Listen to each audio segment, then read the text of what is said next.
após breve intervalo, vamos retomar a 81ª sessão ordinária virtual, 19 de novembro de 2021. Dando sequência à ordem do dia, anuncio o processo de recurso 1.1861/2013, AI 2013-06514. Recorrente, Seju, recorrido New Land Veículos Limitada. Relator, doutor Henrique José Leal Gereissati. Tem um pedido de sustentação oral, doutor Júlio Yuri, mas o doutor Júlio não compareceu, né, a esta sessão. Representando o Estado, doutor André Carreiro. Com a palavra, o relator. Presidente, primeiramente, renovar aqui os cumprimentos a todos os presentes, né? E vamos dar continuidade aqui à nossa sessão. Presente processo trata da acusação de aquisição de mercadorias sem a devida documentação fiscal, decorrente de levantamento quantitativo de estoques.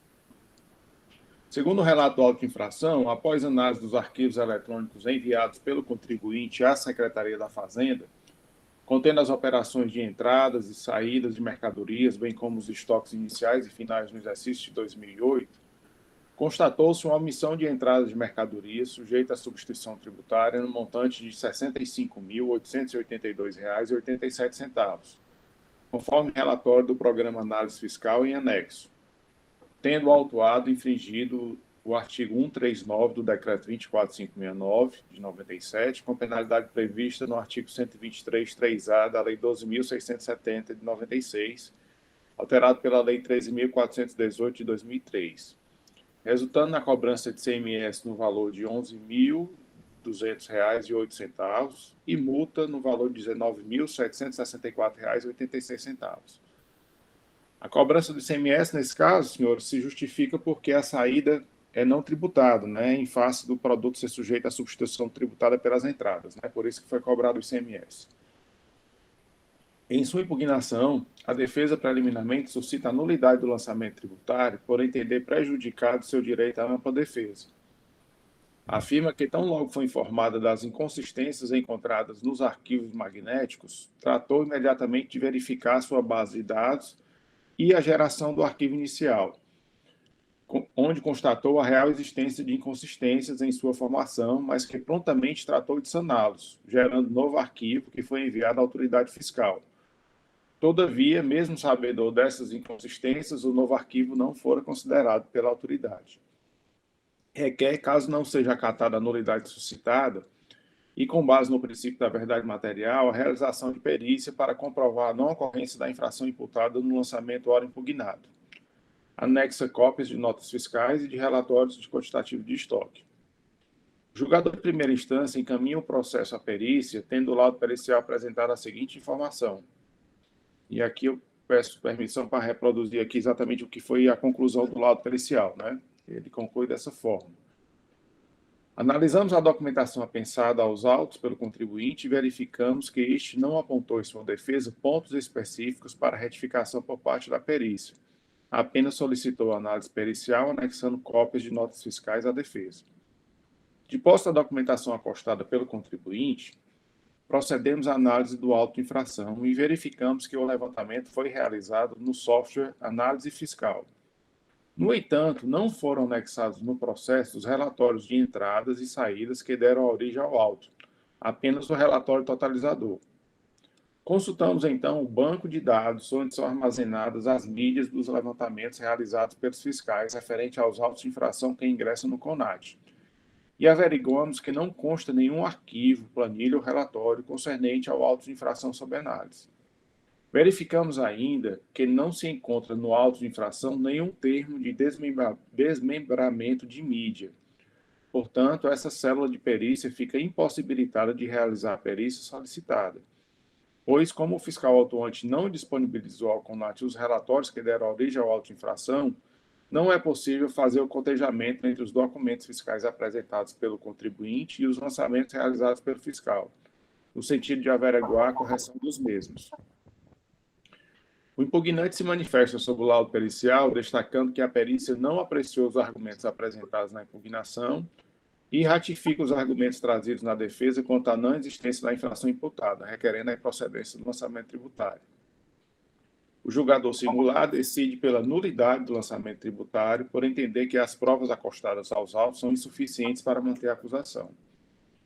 é interposto o recurso de reexame necessário, né, conforme o artigo 104, parágrafo 2º da Lei 15.614.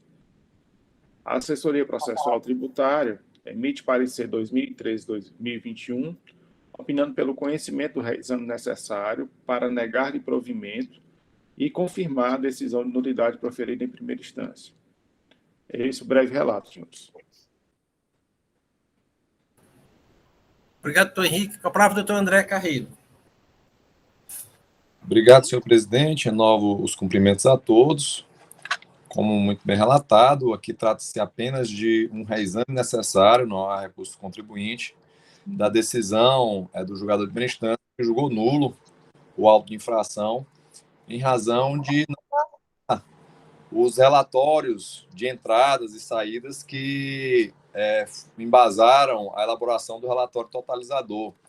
É uma acusação fiscal de omissão de entrada, apurada mediante levantamento quantitativo de estoque, através da ferramenta do software SAMI, né, Sistema Eletrônico de Movimentação de Estoques, e realmente, como verificado pela perícia e corroborado pela decisão de primeira instância, na ausência dessa documentação nos autos, e também não existindo na base de dados da Cefaz esses arquivos, conforme informado pela perícia, entendemos realmente que houve uma nulidade formal aí no caso, né, por ausência desses documentos, de modo que a nossa manifestação é no sentido de conhecer do reexame necessário, mas para negar-lhe provimento, confirmando a decisão de primeira instância de nulidade do auto de infração. Obrigado, doutor André. Senhores, o processo está em discussão. Doutor André, doutor Henrique, deixa eu ver quem mais aqui. Doutor André acabou de falar. Doutor Henrique, doutor Leilson. Presidente, gostaria só de pontuar, assim, realmente procurei aqui no processo, a gente não encontra esses arquivos, né, e realmente sentimos falta dele, até para poder fazer uma análise mais aprofundada, né, dos autos, mas eu acho que tem sido, assim, prática dessa Câmara, né, dar oportunidade para o fiscal apresentar esses arquivos, né, que eu senti falta nisso aqui no laudo pericial, né, me parece que foi procurado no próprio CONAT, né, na célula específica para isso, para onde ficam esses arquivos, mas ele, em momento algum, fala que tentou entrar em contato com o auditor, que ele foi consultado em relação a isso, né? E eu acho que nós já decidimos anteriormente, em situações assim, né, em retornar, dar essa oportunidade, caso o processo, o auditor anexe aos autos essa informação, o processo retorne para novo julgamento, né, para uma análise pericial, até como foi colocado aqui, né? E se não for o caso, é confirmar a decisão, se não tiver esses arquivos, a disponibilidade deles, né? Confirmar essa decisão de nulidade de julgamento. Seria, já adiantando aqui, a minha posição, senhor presidente. Obrigado, doutor Henrique. Doutor Leilson. Presidente, aqui a Câmara tem adotado como sempre é dito pela doutora Jusleide, essa questão da verdade material é um princípio muito caro nesta Câmara. E, efetivamente, nesses tipos de casos, quando acontece aqui, até por orientação também da Procuradoria, o Biratã também comunga desse entendimento, no sentido de que isso é, evidentemente, uma nulidade sanável. Não seria nulidade absoluta, mas anulabilidade, tendo em vista que temos nos autos de infração um relatório totalizador, e o que falta são os relatórios de entrada e saída que deram chancela nesse totalizador. E, na primeira instância, a gente já observa que a julgadora não despachou no sentido de intimar ou voltar os autos à Secretaria-Geral, no sentido que fizesse um saneamento para que fosse intimado o auditor fiscal para apresentar esses relatórios em CD. Não há esse despacho da julgadora como deveria ter tido, já que o auto não estava perfeitamente saneado. O segundo aspecto é que, mesmo o auto foi baixado em perícia, e sequer, como bem dito aí pelo doutor Henrique, a perita intimou o auditor fiscal para que apresentasse esses arquivos. Esses arquivos, doutor André, eles não vão estar na base de dados da Cefaz. porque esses arquivos são feitos pelo agente do fisco, no software, né, dele lá, que ele utilizou, o SAM, qualquer um que seja, e aí guarda esses arquivos para futuramente demonstrar para a contencioso, se assim necessitasse. Havia um entendimento que bastaria só o relatório totalizador, etc. Mas, nesse caso, eu realmente não vi essa intimação, nem no julgamento singular para sanear o processo, nem também agora na perícia para sanear o processo. Talvez eu só divirja do doutor Henrique, porque nós temos decidido aqui anular a decisão de primeira instância para voltar o processo no sentido de abrir prazo para o contribuinte, inclusive, se ele quiser se manifestar ou quiser pagar com aquele desconto que existe, né? E não aqui a gente já mandar para a perícia no sentido de que a perita intimasse o agente do fisco para que ele anexasse esses relatórios.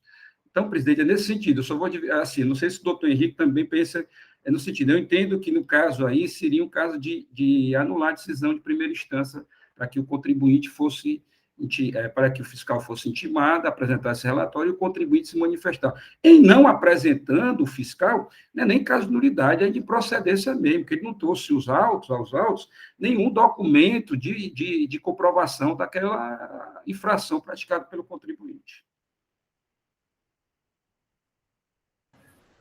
Doutor Leilson. Doutor André, gostaria de se manifestar? Presidente, rapidamente aqui, observando as colocações do doutor Henrique e do doutor Leilson, e de fato, realmente examinando o laudo pericial e o despacho que encaminhou para a perícia, não constou expressamente essa determinação que se fizesse uma diligência junto ao autuante para que ele apresentasse esses documentos, já que eles são referidos na própria autuação, né? E então, de modo que concordo tanto com o doutor Henrique, também quanto ao modus processual trazido pelo doutor Leilson, de que no caso, e com base inclusive também no disposto no artigo 84, parágrafo 1º da Lei 15.614, que é uma irregularidade que consta, mas ela é sanável, não há... com certeza o relatório totalizador ele foi feito com base nesse relatório de entrada e saída, senão ele não conseguiria formatar o relatório totalizador. Esse documento existe, ele só não foi anexado aos autos, de modo que entendemos, sim, da mesma forma que o conselheiro Leilson, pela nulidade da decisão de primeira instância, por inobservância da regra e do procedimento previsto no artigo 84, parágrafo 1º, para que retorne o processo à primeira instância, fazendo essa diligência junto ao autuante e abrindo um novo prazo para o contribuinte, tanto para pagar o imposto com os descontos legais, se for o caso, ou apresentar nova manifestação com base nos documentos que eventualmente venham a ser apresentados pelo autuante. Seriam as nossas considerações. Obrigado. Obrigado, doutor André. Doutora Elineide, com a palavra. Obrigada, senhor presidente. Nós temos agido dessa forma, no sentido de anular a decisão de primeira instância e o retorno para que seja intimado. A observação que eu faço aqui é somente com relação de que a intimação, eu tive conversando com algumas pessoas do julgamento, e não a intimação do agente do fisco, né? Bem uma intimação, a solicitação ao agente do fisco para anexar a documentação, é que, no caso, deve ser feito pela célula de perícia, porque é quem tem essa competência, mas deve ser anulado, retornar para a primeira instância, para que seja solicitado, né, esses documentos, e também, se apresentado, reabrir prazo e tudo mais. Eu só fico com dúvida, porque a gente estava olhando nas competências da célula de primeira instância, ela não tem a competência de intimar, e aí ela tem que determinar essa intimação pela célula de perícia. É só essa observação, doutor Leilson, porque a gente tem feito esse procedimento, e outro dia, conversando lá com a célula, eles disseram que não tinha essa competência, mas que fique em aberto para que seja intimado, e o agente do fisco, possuindo esses documentos, ele anexe e seja reaberto o prazo pela SECAT, né, no caso, para poder o contribuinte vir aos autos e aditar a defesa ou pagar, se desejar. Obrigado, doutora Elineide. Doutora Jusileide? Senhor presidente, seus conselheiros, ratificando aqui o que o doutor Leilson falou, realmente essa Câmara preza muito pela verdade material. Então, é muito importante que esse processo ele tenha realmente, para que os seus efeitos legais, tenha assim, essa documentação de formas probatórias, para que a gente possa ter o melhor conforto para julgar esse processo. Então, assim, eu acredito que, como não houve essa apresentação desses documentos, né, para que a gente possa ter uma melhor condição de analisar, eu também acredito que seria o caso de anular mesmo e voltar à primeira instância, para que o processo tenha um posicionamento melhor, né, que dá ao contribuinte a condição de fazê-lo, né, a sua defesa, e se não possível, tornar improcedente, porque caso semelhante aconteceu ontem aqui, a gente julgando esse processo, salvo engano, e porque, na verdade, poderia até julgar improcedente, no meu sentido, né, no meu haver, mas a gente preza pelos caminhos que devem ser percorridos, então a nulidade para votar a primeira instância seria também o mais sensato. São essas minhas considerações, senhor presidente. Muito obrigada. Obrigado, Jusileide. Senhores, acho que está todo mundo convergindo para o mesmo ponto, então eu creio que todo mundo já tem opinião formada. Vou colocar em votação. Tudo bem? Doutor Henrique, como vota? Presidente, eu recebo o exame necessário, o reexame necessário, né, para dar provimento, né, anulando a decisão de primeira instância, né, e, como colocado aqui já, determinando que seja intimado o agente autuante, né, para apresentar os arquivos, né, dos relatórios de entrada e saída que deram origem à autuação, né, e, em caso afirmativo, reabrir o prazo, né, para a própria empresa se manifestar também sobre os resultados. Quem vai intimar? Vai ser o juiz de instância ou vai ser a célula de... Eu fiquei realmente na dúvida em relação a isso, presidente. Tem que ser para onde vai esse processo. Pois é, porque antes eu acho que a gente... Assim, não, a gente acho que deliberou que seria a secretaria. A Secretaria-Geral do CONAS. E para reabrir prazo, presidente, é a Secretaria-Geral. Pronto, Secretaria-Geral. Então, seguindo a mesma tramitação anterior, tá certo? Pronto. Doutor Leilson? Então, relator, presidente. Doutor Wander? Acompanho o relator, senhor presidente. Doutora Jusileide? Com relator, senhor presidente. Doutor Rafael? Acompanho o relator, senhor presidente. Doutora Elineide? Com relator, senhor presidente. Da segunda Câmara, por votação unânime, com esse recurso, dá provimento de reformar a decisão de nulidade de primeira instância, determinando que seja intimado a parte para apresentar os arquivos que embasaram a ação fiscal, conforme o despacho do relator e em consonância com a manifestação oral do representador da PGE. Esta decisão para este processo. Resolução, presidente, não é despacho, não. A resolução, é. Resolução do relator. Dando seguimento a nossa pauta aqui, anuncio o processo de recurso 13584, aí 2014-08777. Recorrente, Seju, recorrido Pila, Pedreira e Olita Limitada. Relatora, doutora Elineide Silva e Souza. Com quem está a palavra? Obrigada, senhor presidente. Eu renovo o bom dia a todos e passo ao relato do processo.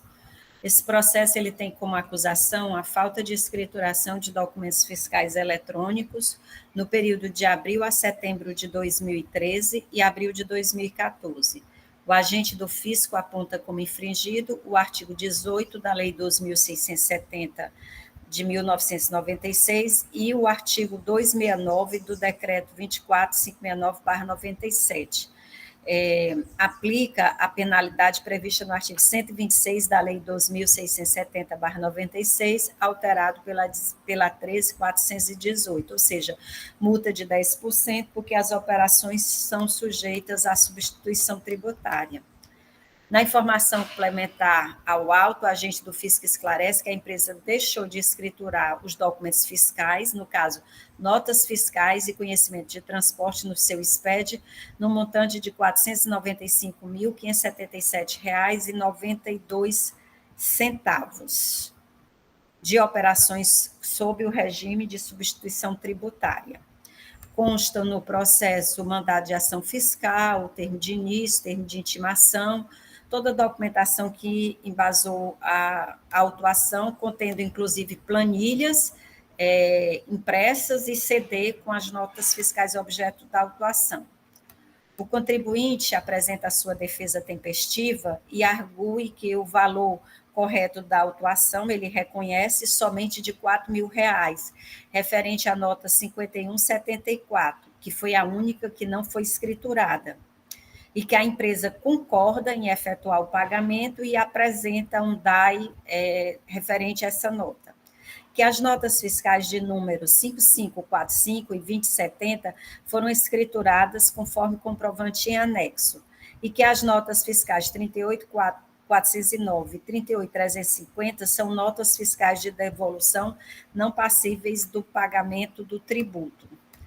Antes do julgamento de primeira instância, o processo é convertido em realização de perícia, para verificar se, até a data da lavratura do AI, as notas fiscais de número 55425, 5174, 3850 e 2070, indicadas nas folhas 13, foram realmente escrituradas no SPED fiscal, excluída a base de cálculo a nota fiscal 38.109, no valor de R$ 53.343,60, porque o julgador monocrático verificou que essa nota foi objeto, está lançada no auto de infração 2014-08645 dígito 6, que também trata da infração de falta de escrituração de documento fiscal, e intimar a empresa a explicar a forma de cálculo do DAI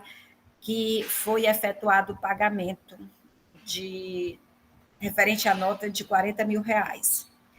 O perito apresenta o laudo pericial constante às folhas 6669 com a seguinte informação, que constatou que as notas fiscais de números 55, 425 e 2070, num montante de R$ 344.001 e R$ 4.875,40, respectivamente, encontram-se escrituradas no SPED fiscal em data anterior à lavratura do auto de infração, que as notas fiscais de número 5174 e 38.350 não foram visualizadas na escrituração do contribuinte, e realiza a exclusão da nota fiscal de número 38.409, como determinado pelo julgador monocrático, e apresenta a base de cálculo no valor de R$ 93.343,66.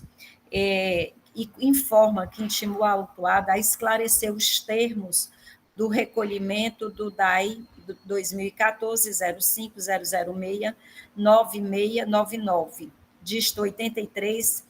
Entretanto, a empresa não apresentou nenhuma informação sobre este fato. Então, enviado para julgamento, a julgadora monocrática decide pela parcial procedência da acusação com os seguintes fundamentos. A autuada deixou de escriturar realmente somente a nota fiscal 5174 no livro próprio da FD, no valor de R$ 40.000, que os valores relativos às notas fiscais 55425, 38.409 e 2070 foram excluídas. Ela acatou a exclusão dessas notas nos termos do laudo pericial, e que a nota fiscal, e faz a exclusão da nota fiscal 38.350, porque não houve o seu ingresso registrado no CITRAN, e ela comprovou que a devolução da mercadoria por meio da nota fiscal de entrada 38.40.90, e em seguida essa mesma mercadoria foi remetida pela nota 38.485 do mesmo produto, quantidade e ordem de compra, que ela anexa tudo ao julgamento. Menciona que, com relação à questão da penalidade, ela aplica a penalidade, a mesma, né, só que combinada com o artigo 123, 3G da Lei 2.670, e interpõe o reexame necessário nos termos do artigo 104, parágrafo 2º da Lei 15.614/2014. Então, nós estamos diante somente do reexame necessário, porque não há recurso ordinário. O processo é encaminhado à célula de assessoria processual tributária, é emitido o parecer de número 362/2020, sugerindo o conhecimento do reexame necessário, dar-lhe parcial provimento, julgando parcial procedente a acusação fiscal. Agora, no entanto, com o reenquadramento da penalidade para a prevista no artigo 123, 8L da Lei 12.670/96, com alterações da Lei 16.258 de 2017. Julgadora monocrática manteve os 10% e o julgador e o parecerista sugere a aplicação do 8L. É este o relato do processo, senhores. Obrigado, doutor Elineide. Com a palavra, doutor André Carreiro. Obrigado, presidente. Renovando os cumprimentos. Como bem relatado, aqui é apenas o reexame necessário da decisão de primeira instância que julgou parcial procedente o auto de infração. Era um auto decorrente de falta de escrituração de notas fiscais de entrada na FD do contribuinte, né? 5 notas fiscais. Esse processo ele passou pela perícia. A perícia verificou que 2 notas haviam sido escrituradas, que constavam no levantamento fiscal, haviam sido escrituradas antes da ação fiscal, bem como que outra nota já estava contemplada em outro auto de infração.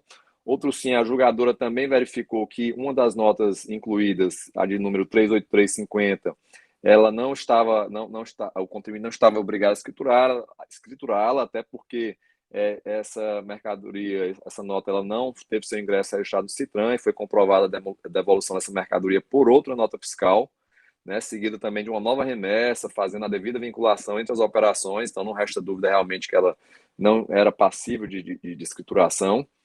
E, por fim, restou apenas uma nota fiscal, que foi a nota fiscal de número 5174. Nota fiscal essa, inclusive, o contribuinte já efetuou o recolhimento do crédito tributário, né? Ele reconheceu que realmente não estava escriturada e já recolheu, inclusive, a multa que foi aplicada, de modo que não deve ser feito qualquer reparo na decisão de primeira instância, nos manifestando pelo conhecimento da exame necessário, mas para que seja negado provimento, julgando parcial procedente o auto de infração. Apenas para fim de registro, por atenção à manifestação da assessoria, entendemos incabível qualquer reenquadramento de penalidade, primeiro porque já está extinto o crédito tributário pelo pagamento conforme comprovado nos autos, e segundo, e principalmente também, porque existe a penalidade específica para essa infração, que é justamente aquela indicada na decisão de primeira instância, que é a do 123 3G, né? Inclusive, ele, salvo engano, a jogadora nem fez a combinação com o 126, já que o 126 seria um atenuante da penalidade, mas ela fez a vinculação, mas no caso entendemos que nem se aplicaria o 126 com a nova redação do 123 3G, já que na situação concreta não se caracteriza como um atenuante, mas de qualquer forma o percentual é o mesmo, né? Pode-se manter a mesma fundamentação legal, 123 3G combinado com 126. Então, em síntese, nos manifestamos pelo conhecimento do reexame, mas para negar-lhe provimento, confirmando a decisão de primeira instância. São as nossas considerações. Obrigado.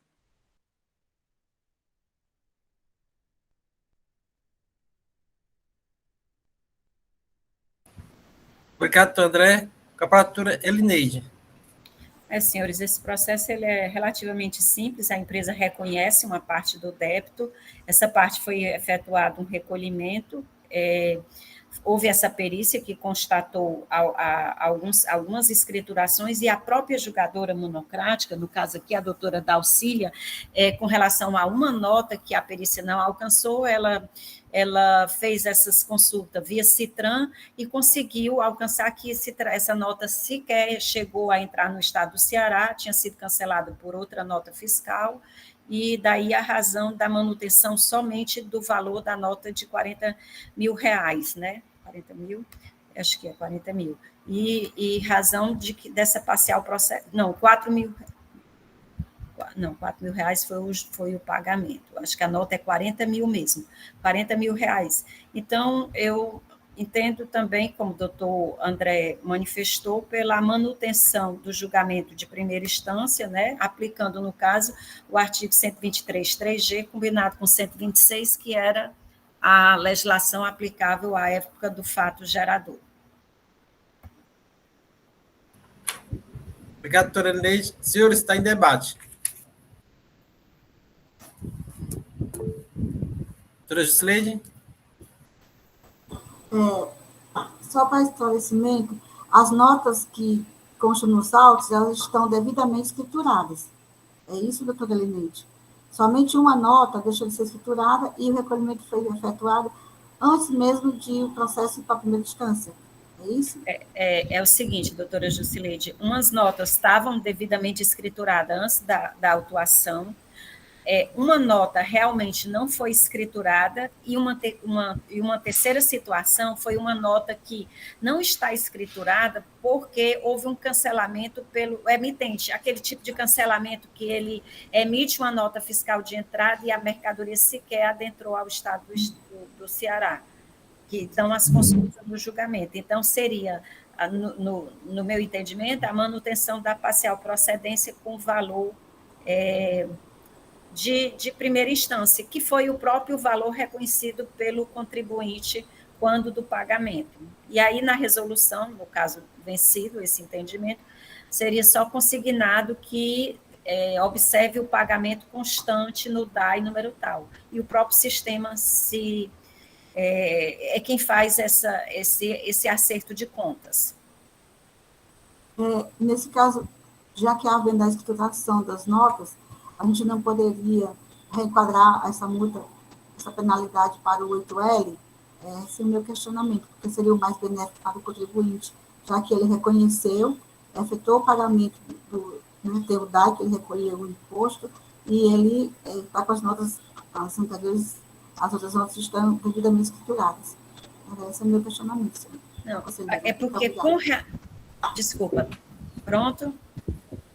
Com relação às notas que estão escrituradas, elas foram excluídas do levantamento, elas sequer foram admitidas pela julgadora monocrática. Foram excluídas duas situações, uma as notas escrituradas e a outra a nota de compra que houve uma anulação da operação.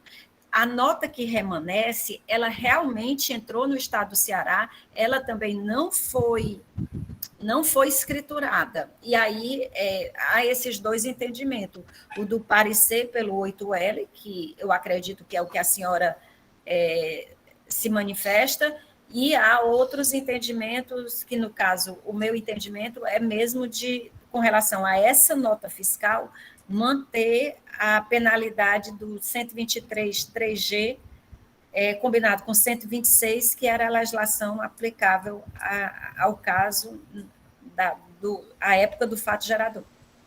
Obrigada, doutora Elineide. Obrigado, doutora Elineide. Doutora Jusceline, ficou claro a sua dúvida? Tirou? Podemos já colocar em votação? Todos estão aptos a votar? Então, vou começar a ler o voto. Doutora Elineide, como vota? É a relatora? No sentido da minha manifestação, de conhecer o reexame necessário, negar-lhe provimento e julgar parcialmente procedente a acusação fiscal, aplicando o artigo 123, 3G da Lei 2.670, combinado com o artigo 126, nos termos do pronunciamento do representante da douta Procuradoria-Geral do Estado, contrário ao parecer da célula de assessoria processual tributária. Catrinei. Doutor Henrique? Acompanho a relatora, senhor presidente. Doutor Neilson? Relatora, presidente. Doutor Wanda? Senhor presidente, pedindo vênia à ilustre relatora, eu vou abrir a divergência para conhecer do reexame necessário, né? E dar-lhe parcial provimento para modificar a penalidade, reenquadrando para o 123.8L, conforme o parecer da assessoria processual tributária. Como voto? Obrigado, doutor Wanda. Doutora Jusileide? Então, primeiro voto divergente, senhor presidente. Doutor Rafael?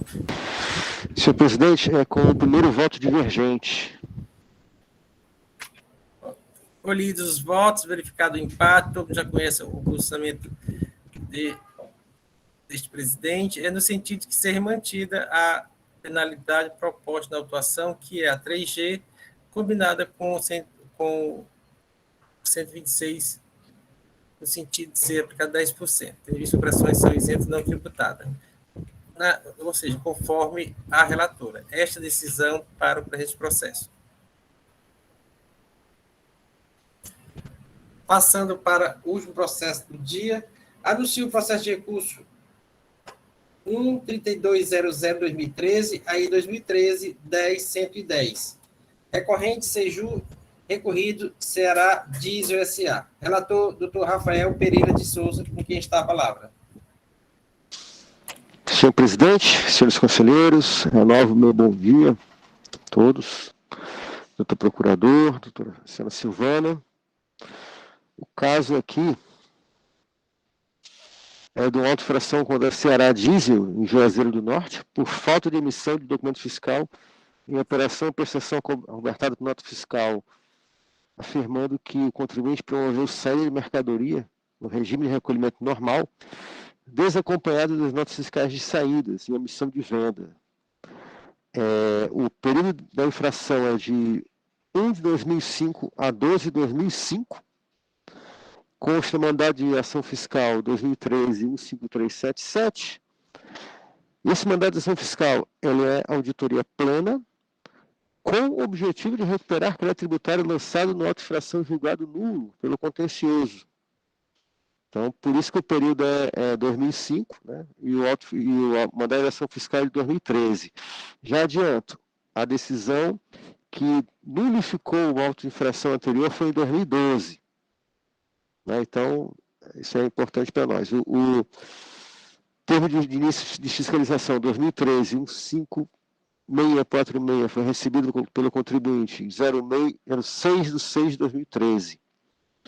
Nas informações complementares, está descrito que se utilizou o Sistema de Auditoria de Movimentação de Estoques, o SAMI, no qual, através dos batimentos de informações por item, inventários, entradas gerais, saídas gerais, foi localizada uma omissão de vendas no montante de R$2.032.355,42 nesse período de 2005. O auto de infração é instruído com todas as planilhas realizadas na época. E o auditor descreve que, durante o trânsito da ação fiscal, houve coleta de informações com o contribuinte, né? E esse valor de R$2.032 já foi resultado desse batimento. O valor principal, a penalidade lançada no artigo 1233B da Lei 12.670, valor principal R$ 345.500,42, multa R$ 609.706,62. O auto de infração anterior, 2008-02-7187, foi na mesma base de cálculo, e o valor, ele consta em folhas 11. Foi julgado como nulo. A resolução disso consta nas folhas 479, resolução 414/2012, de 30 de 10 de 2012, primeira Câmara. O doutor Franzé até participou desse julgamento. O motivo dessa nulidade foi só uma questão de falha formal quanto às competências administrativas, de que, segundo a menta, não houve designação de coordenadores do CATRE para fazer ação fiscal na época. No caso de reinício de ação fiscal, me perdoe. Então, houve um reinício de ação fiscal lá em 2008, que não foi designado por coordenador. Então, o auto foi nulificado. Daí que o auditor usa a mesma base de dados do auto de 2008, que eu não vejo problema, adiantando logo, não vejo problema nenhum, já que o motivo da nulificação não tem nada a ver com a metodologia. Pois bem, a defesa em folhas 15 anos suscita coisa julgada, decadência, pois o auto de infração foi elaborado em 2013, quando se refere ao exercício de 2005, e que há erros no levantamento quanto a algumas notas fiscais emitidas pelos vendedores. Isso aqui é uma concessionária de caminhão, tá? Os vendedores, as fábricas, emitiram as notas fiscais em 2004, mas a entrada da nota fiscal foi feita em 2005. Ele cita aqui exemplos, né? E ele cita exemplos de operações sobre o mesmo item, de entrada, de compra e a revenda, que não foram vinculadas. Isso gerou distorções no levantamento. Ele cita aqui 1, 2, 3, 4, 5, 6 exemplos, né? E aí, a primeira instância, na época, pediu uma perícia. E essa perícia foi para localizar essa matéria do que o contribuinte chama de inventário em andamento, coisas que foram compradas em 2004, fins de 2004, mas o contribuinte preferiu dar entrada na nota no exercício posterior, em janeiro de 2005. Isso está em folha 569. A perícia pede alguns quesitos interessantes. Se existem notas fiscais com a mesma numeração, notas fiscais de remessa e retorno de mercadorias utilizadas em serviços e manutenções resultantes de atividades secundárias, porque a atividade secundária de uma concessionária é a oficina, né? Investigar se existe, se foi estruturado pela empresa esse estoque final de 31 de 2 de 2014, e se houve separação de produtos que estariam na oficina. Informar se o sujeito passivo recolhe substituição tributária nas entradas. A perícia consta as folhas 571 e 583. Ela analisa os fatos sobre movimentações dos itens através das notas fiscais, e o elemento de vinculação foi o chassi do veículo. E, nessa análise, a resposta, em folha 582, é que, após efetuadas as citadas correções, realmente ele localizou algumas grandes divergências, ele localiza a nova base de cálculo para omissão de saída no valor de R$ 86.093,82. Houve uma redução significativa, de R$ 2.035.000 para R$ 86.000. O contribuinte se manifesta sobre o laudo. O processo é submetido a julgamento de primeira instância, folha 715, no sentido da parcial procedência do auto de infração, nos termos do laudo pericial. Aquelas preliminares que o contribuinte afirmou de coisa julgada, decadência, elas foram enfrentadas e improvidas, né? Claro, não há, o julgador de primeira instância afirma que não houve coisa julgada porque a decisão da Câmara foi de ordem formal, não enfrentou o mérito. A decadência, sabemos, está lá no artigo 173.2 do CTN, que o prazo decadencial para ações no caso de auto-infração nulo, conta-se da decisão que o nulificou. O julgamento de primeira instância, ele enfrenta também o tema do contribuinte afirma que comprou em 2004 e registrou em 2005, né? O julgado de primeira instância descreve que isso foi um artifício pelo próprio contribuinte, né? Ele não agiu de forma correta e causou essa distorção. A partir dessa base de cálculo de R$ 86.093,82, aplicando-se a mesma regra do artigo 1233-B da Lei 2.670, o ICMS cobrado é R$ 14.635,94, multa de R$ 25.828,15. O feito foi submetido ao reexame necessário. Por quê? Esse julgado foi de 20 de fevereiro de 2020. Só que, no meio do caminho, em 28 de 10 de 2020, ocorre o pagamento da autoinfração. Isso a gente percebe em folha 722, naquelas telas de controle da ação fiscal, e tem aqui, status CAF 54, aí quitado, né? E aqui descreve o valor que foi quitado e o número do DAI. O parecer de folha 724 da Assessoria Processual Tributária sugere a manutenção da instância e presta atenção no fato do pagamento também. Senhor presidente, é esse o relato. Muito obrigado. Obrigado, doutor Rafael. Com a palavra, doutor André Carreiro. Obrigado, senhor presidente. Como muito bem relatado, trata-se aqui apenas de reexame necessário da decisão que julgou parcial procedente ou auto-infração após realização de perícia, diga-se de passagem, laudo pericial muito bem elaborados, isso a partir de quesitos também muito bem elaborados, onde a acusação fiscal aqui é uma omissão de saída, feita através do levantamento de estoque, através do sistema de auditoria e movimentação de estoque SAME. E como verificou o laudo pericial que foi acatado pela julgador de primeira instância, houve a redução da base de cálculo, né, redução essa decorrente da exclusão do levantamento de diversos veículos que foram identificados por chassis, cujas operações de entradas e saídas foram comprovadas em notas fiscais emitidas nos exercícios de 2004 e 2005. Isso ficou muito bem claro no laudo pericial, de modo que foi mantido o lançamento sobre uma base de cálculo de apenas R$ 86.093, inclusive o próprio contribuinte já acatou a decisão de primeira instância, procedeu o recolhimento do crédito tributário, e a decisão de primeira instância ela examinou todas as questões suscitadas na defesa do contribuinte, de modo que não merece qualquer reparo, razão pela qual nos manifestamos pelo conhecimento do reexame necessário, mas para negar-lhe provimento, confirmando a decisão de parcial procedência do auto-infração. São as nossas considerações. Obrigado, doutor André. Senhores, o processo está em debate. Sem debate? Presidente, sem debate, eu acho que é só para reforçar que, na verdade, o valor é 86, é 93, 82, como diz o doutor André, e não 89. Porque na última parte do laudo pericial, ele disse que era 86, lá na conclusão ele botou 89, o perito. Mas, olhando o totalizador mesmo, eu dei uma olhada, é 86, 093, 82. É o número acolhido pelo julgador de primeira instância.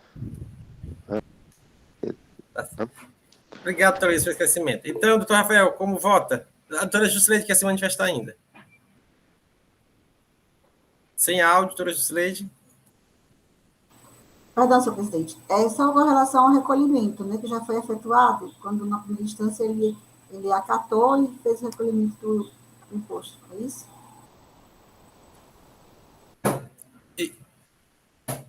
Exato. No meu voto, eu vou considerar isso, até com a regra específica da nossa lei. Ok. Então, já todos já estão aptos a votar, né? Como vota o doutor Rafael?